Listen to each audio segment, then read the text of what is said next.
What video game series is released with literally the same gameplay and comes out with essentially the same storyline over and over again? If you guessed either Dynasty Warriors or Pokemon, then congratulations, you get yourself a cookie. However, seeing how it says Dynasty Warriors in the title, this is going to be a review on Dynasty. Okay, I know what you're thinking.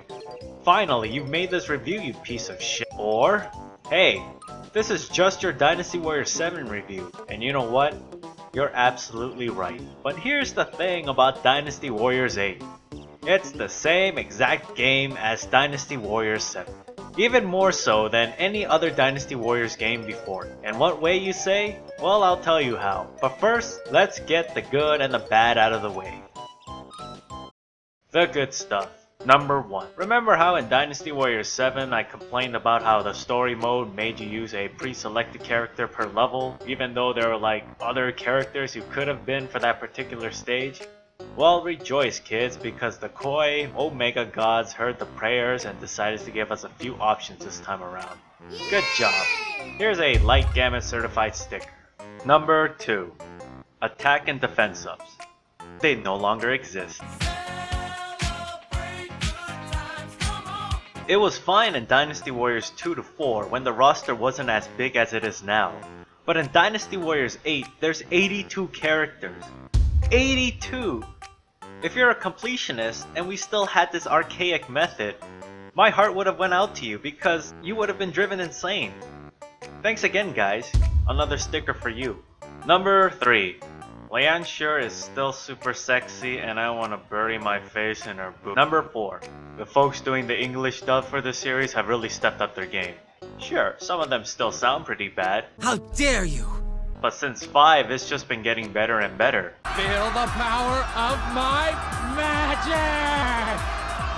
Another thing I totally forgot to mention last time was the way they pronounce some of these Chinese names. Whoever was given the task to localize this franchise to English-speaking locations, you have my blessing. Because Jesus tap dancing Christ, it was bad. I am Cao Pi, like my father Cao Cao. Give him another sticker. Number 5. Branching and alternative storylines. In a pinnacle moment for each kingdom, they have 2 paths you can follow. The historical path, which follows real-life events, and the hypothetical path, where the story deviates to the happy-go-lucky ending based on the kingdom. Some levels have a hidden objective, and if you complete a hidden objective, you get a star. What this does is tie in to the success for future events. For example, if you save someone that was meant to be killed, he can later be used for the next battle. Number 6. No Conquest Mode. Out of all the gripes I had with Dynasty Warriors 7, Conquest Mode was one of the biggest reasons I wanted to scream at Koi. Now it's been replaced by another mode called Ambition Mode. Think Dynasty Warriors mixed in with a little bit of RPG and SimCity-like elements. Here you can go on missions, buy food, recruit warriors, build stores, customize your weapon abilities, and feed the animals. While not that engaging, it still beats Conquest Mode. Number 7. Co-op in Story Mode. Self-explanatory, I don't need to go into detail, right? Number 8. Free Mode is back. Yay! Again, self-explanatory, except now that you can take bodyguards with you and any animals you have acquired. It brings back the memories of the good old days where you can just bring Lubu into any fight and wreck everything and everyone. Personally, number 7 and number 8 are the reasons why I love this series so much, and I'm glad they brought it back. So there you have it, a decent list on why Dynasty Warriors 8 is the best iteration thus far. They improved upon 7 and addressed what was either wrong or missing. It feels tighter, the narrative is still engaging, and in story mode, it meshes serious situations, main historical timeline, and kooky situations, alternate, hypothetical timeline, in all the right places. So are there any negatives? Yeah, a few. What the fuck were they thinking getting rid of the voice acted narration during the intro? I actually sat through it in Dynasty Warriors 7 because the voice narration made it interesting. Now we have plain text. Even in the campsites now everybody's silent, except this one random guy. Wu has a strategist. It's like they just started with this one guy and decided to quit due to budget cuts or something. With us. I hate the new characters, or to be precise, I hate who the new characters are associated with. Meaning, you could have taken someone like, I don't know, Lu Su and called him Liu Kang.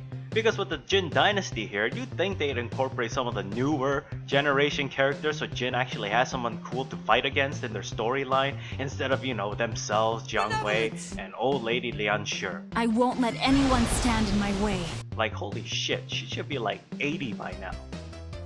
Doesn't matter, we're still paying. I know when I'm beaten. I just wish they stopped giving characters who had almost no significance a spotlight. Maybe I should be proud I even made it this far. Like every single new character in Shu since 7. I can understand doing this for some of the women because you don't want a sausage fest. But you can do better than this and this. Look, you have one guy here who's been in the Shu Kingdom during the rise and fall. Use him. Fuck you, Jiang Wei, shut the fuck. Yay for more grinding. Not. I know I said before the grinding was tolerable, but honestly, it's like Koi took away the shit and gave me garbage instead. Meaning, while the monotonous status upgrades are gone, they just gave us a leveling up system. And the level cap is 150. 82 characters, and the level cap is fucking 150. What the hell? Yes! And lastly, this is a little nitpicky, but I really wish the characters would show their age. I can see why they don't because of the extra resources to change a character's model, but it really takes me out of the immersion when a 20-plus-year-old looks exactly the same 30 years later. Them Asian genes. So that's really all I have to say about Dynasty Warriors 8. This is the game that Dynasty Warriors 7 should have been to begin with. It's the exact same game. In retrospect, the Dynasty Warriors series are all button mashers, minus the first one, and share the same plot, but the gameplay and the feeling of each iteration felt different. You can see it in 2 to 3, 4 to 5, and garbage to 7. But 8? It just feels and plays exactly like 7. Koi knew they hit the right tone with it, so they decided to go with the what ain't broke, don't fix it, but improve upon it, which is fine. But for a series with 7-ish games under its belt, you kind of find it hard to give him some leeway. So I'm caught in a weird position where I'm delighted to play a Dynasty Warriors game that had its problems fixed with an awesome addition of branching storyline points, but at the same time, it feels like I've been ripped off replaying this enhanced version. I mean, I listed having co-op in free mode as a good thing, but that should not have been a positive, because it should have been there already for Dynasty Warriors 7. It's weird, this series is known for being the same thing over and over again, but here I am saying I don't like it, or that I'm upset about it because it feels the same as its predecessor. It's contradictory and I can't fully explain it. I just feel like an idiot trying to convey how I feel, which is why this review took forever to create. I just didn't know how to say this game is the same without showing you my Dynasty Warriors 7 review. In conclusion, Dynasty Warriors 8 is the best Dynasty Warriors game I've ever played. It's what 7 should have been to begin with. It still has its fair share of Dynasty Warriors kookiness, weapons, and bugs that the fans love. But if you were hoping for something new, this iteration falls flat on its face. Either way, if you're a diehard Dynasty Warriors fan, this game should give you a satisfying chubby, just like any of the others in the series, minus, the garbage one. And if you're new to the series, give it a shot, because you might just like it. I just hope for the inevitable Dynasty Warriors 9, they don't give Shu any more family characters. Seriously, fuck you.